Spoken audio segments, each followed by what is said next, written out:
Assalamu alaikum, dear students. For class 8th, today we are going to study a topic. It is tidal energy.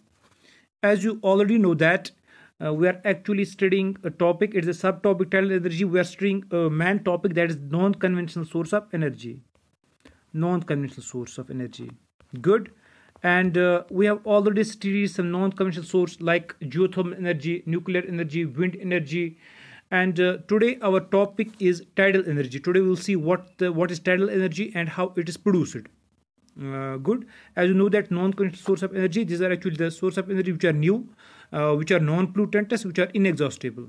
Good. See, what is tidal energy? Simply energy generated from the tides is called tidal energy. Now the question arises, what are tides? देखो बेटा tides क्या होती है?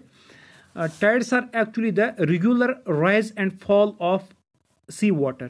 Sea water जो है sometimes it rises and sometimes it falls.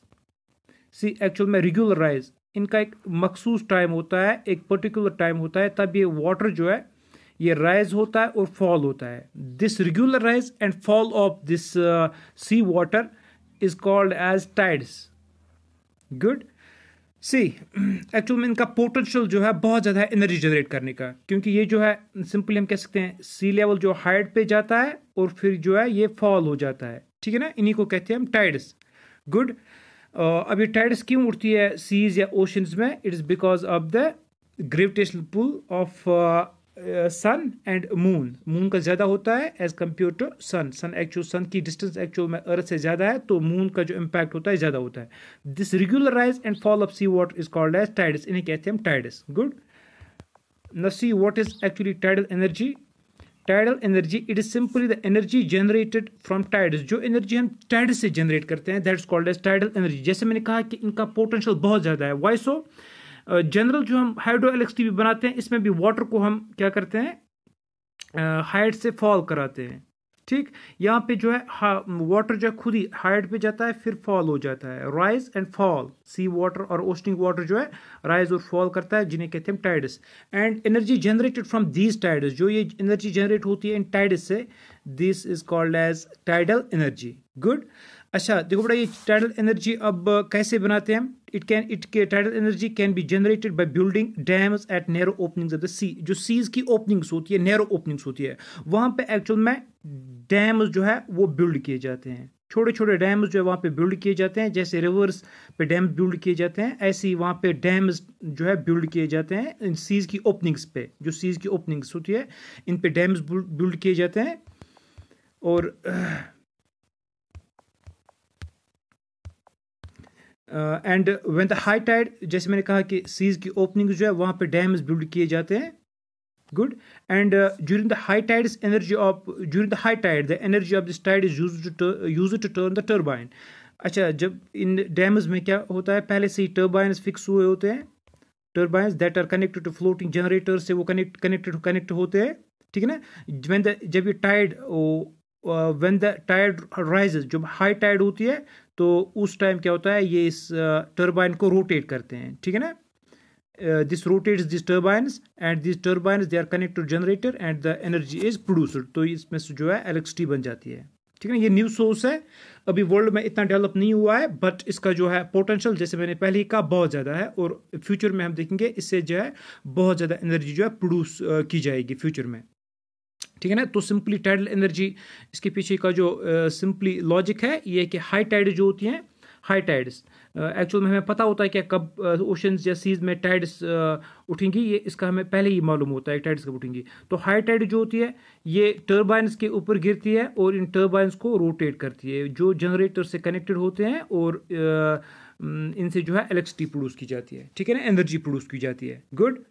तो ये हो गया हमारा टाइडल एनर्जी. ऐसे इलेक्ट्रिसिटी जो है इनसे प्रोड्यूस की जाती है. ठीक है ना. अगर हम इस टाइम देखेंगे वर्ल्ड में जो कंट्रीज बहुत ज़्यादा प्रोड्यूस करती है, इनमें खास करके आता है रशिया और France. These are the two countries जो इनमें बहुत ज़्यादा टाइडल एनर्जी जो है प्रोड्यूस की जाती है. ठीक है ना. अगर हम इंडिया की बात करेंगे, इंडिया में एक गल्फ है that's called as gulf of Kutch. Western side पे है, गुजरात साइड में है ये gulf of Kutch in India. It has also the huge tidal mill forms. इसमें भी है ह्यूज जो टाइडल मिल फॉर्म्स है इनसे जो है एनर्जी, ये एक प्लेस है इंडिया में, गल्फ ऑफ कच्छ, जहाँ पे जो है ये टाइडल एनर्जी जो है प्रोड्यूस की जाती है। तो अगर हम कंट्रीज वाइज देखेंगे तो कंट्रीज मैंने जो यहाँ पे मेंशन की, it is Russia and France and India. अगर हम देखेंगे it's the gulf of Kutch, जो वेस्टर्न साइड पे इंडिया में है। तो यहाँ पे जो है they have the huge tidal mill forms, वहाँ पे ह्यूज टाइडल मिल फॉर्म्स है, ठीक है ना। गुड।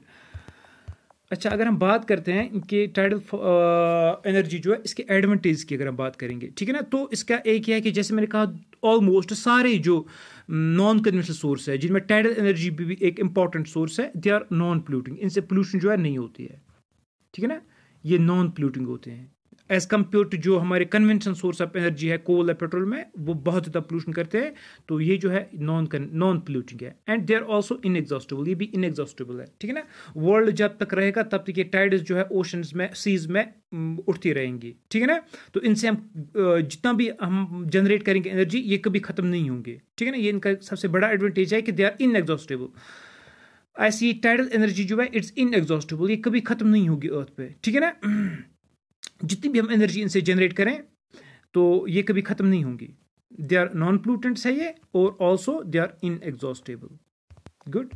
हाँ, तो अगर इनकी डिसएडवांटेज की बात करें, they destroys the wild habitat, ये वाइल्ड हैबिटेट जो है इसको डिस्ट्रॉय करती हैं, ठीक है ना। जो स्पेशली ओशंस का जो इकोसिस्टम है इसको ये डिस्ट्रॉय करती हैं, ठीक है ना। ये इसका एक डिसएडवांटेज है। And it is also difficult to harness, ये एनर्जी हार्नेस जो हम करते हैं it is very much difficult, ठीक है ना। क्योंकि एक तो ओशंस में या सीज की ओपनिंग्स पे it is not easy to build dams, वहाँ पे डैम्स बिल्ड करना कोई ईजी बात नहीं है, ठीक। दूसरा वहाँ पे जो है ये फॉर्म्स लगाना या जनरेटर्स लगाना, ये भी इजी बात नहीं है, ठीक है ना। तो एक तो हम सिर्फ इसके ओशंस की ओपनिंग्स पे इस एनर्जी को जनरेट कर सकते हैं, ओशंस के अंदर इसको जनरेट नहीं कर सकते हैं, सीज के अंदर इसको जनरेट नहीं कर सकते हैं, ठीक है ना।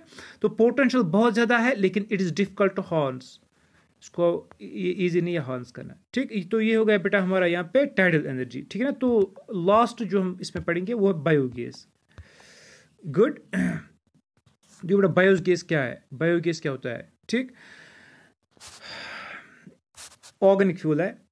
Organic wastes such as dead plants and animal material and kitchen waste can be converted into the gaseous fuel called biogas। जो हमारे पास ऑर्गेनिक वेस्ट्स होते हैं, ठीक है ना, ओनली ऑर्गेनिक वेस्ट्स, ठीक है ना। जैसे हमारे पास डेड प्लांट्स होते हैं, प्लांट रिमेन्स होते हैं, या एनिमल मटेरियल होता है, एनिमल रिमेन्स होते हैं, काउ डंग होता है हमारे पास, या किचन वेस्ट्स होते हैं हमारे पास जो ऑर्गेनिक वेस्ट होते हैं किचन में, ठीक है ना। They can be converted into gases fuel called biogas. इनसे हम एक गैसेस फ्यूल बनाते हैं जिसको हम क्या कहते हैं, जिसको हम बायोगैस कहते हैं, ठीक है ना। सी एक्चुअल में इसका मैकेनिज्म क्या है बायोगैस बनाने का, ठीक है ना। एक टैंक एक्चुअल में जो है हम अर्थ के अंदर फिट करते हैं, एक टैंक, ठीक है ना। एक टैंक अर्थ के अंदर हम फिट करते हैं। इस टैंक में जो है, जो हमारे पास ऑर्गेनिक वेस्ट होते हैं, किचन वेस्ट होते हैं, हमारे पास काउडंग होता है, इसको इसी में कलेक्ट करते हैं, ठीक है ना। बैक्टीरिया जो होता है ये इसको बैक्टीरिया जो होते हैं ये इसको कन्वर्ट करते हैं गैसेस में।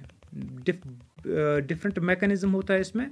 तो ये बैक्टीरिया इस ऑर्गेनिक वेस्ट को कनेक्ट करते हैं गैस में, ठीक है ना। जो हम गैस फिर हमारे किचन के साथ कनेक्ट होता है, इसको हम यूज़ कर सकते हैं फिर, ठीक है ना। तो ये इंपॉर्टेंट है। द ऑर्गेनिक वेस्ट जो है इनको they are decomposed by actually bacteria. इन्हें बैक्टीरिया जो है किस में डिकम्पोज करता है, बायोगैस में, ठीक है ना। इन बायोगैस डाइजेस्टर्स जो टैंक्स होती है टू एमिट बायोगैस, जिससे हमें जो है बायोगैस मिल जाता है।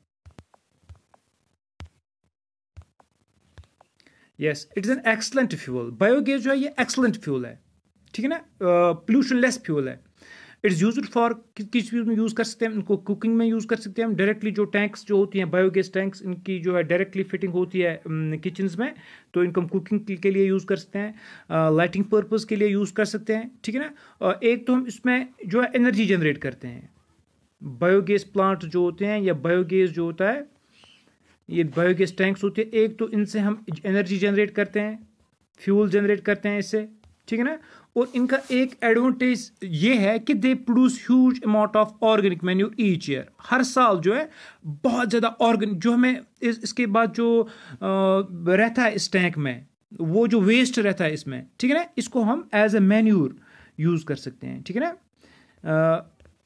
ऑर्गेनिक मैन्यूर जो है इसको हम एज ए मैन्यूर यूज़ कर सकते हैं। जो ये लेफ्ट रहता है लास्ट पे जो इसका ये बचा हुआ रहता है, एक तो हमें गैस मिल जाता है इससे, और दूसरा हम जो है इससे हर साल जो है बहुत ज़्यादा मैन्यूर भी वो that too an organic manure हम इससे हासिल कर सकते हैं। गुड,